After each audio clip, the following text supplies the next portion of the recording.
పుష్ప అంటే ఫ్లవర్ అనుకుంటివా? ఫైర్ అని మొదటి పార్టుతో దేశాన్ని ఊపేసిన బన్నీ పుష్ప 2 సినిమాతో చాలా బిజీగా ఉన్నాడు. మైత్రి మూవీ మేకర్స్ తెరకెక్కిస్తున్న ఈ మూవీ ఆగస్టులో రిలీజ్ అవుతున్నట్టు ప్రకటించింది మూవీ టీమ్. అయితే పుష్ప 2 రిలీజ్ పోస్ట్ పోన్ అయ్యే ఛాన్సెస్ ఉన్నాయి అని ఒక వార్త వినిపిస్తోంది. షూటింగ్ అనుకున్న సమయానికి పూర్తవకపోవటం వల్ల సుకుమార్ ఈ మూవీని పోస్ట్ పోన్ చేయాలని భావిస్తున్నట్టు తెలుస్తోంది. అయితే పుష్ప 2 పోస్ట్ పోన్ అయితే అదే ప్లేస్లో తమ సినిమాలను రిలీజ్ చేయటానికి రెడీగా ఉన్నారు ఇద్దరు దర్శకులు.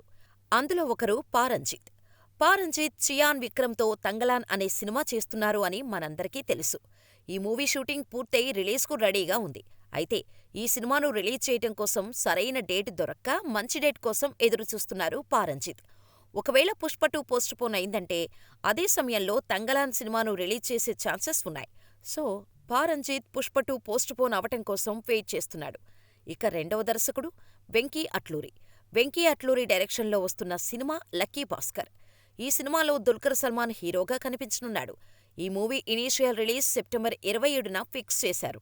అయితే ఎన్టీఆర్ దేవర అదే టైంలో రిలీజ్ డేట్ ప్రకటించటంతో వెంకీ కూడా డేట్ చేంజ్ చేయనున్నాడని తెలుస్తోంది. అక్టోబర్ 10న రిలీజ్ అవ్వనున్న దేవర 2 వారాలకు ముందుకు ప్రీపోన్ అవటంతో ఆ ఎఫెక్టు లక్కీ భాస్కర్ పైన పడింది. సో పుష్ప 2 పోస్ట్ పోన్ అయితే మాత్రం లక్కీ భాస్కర్ కూడా ఆగస్టు 15న రిలీజ్ అయ్యే ఛాన్స్ ఉంది.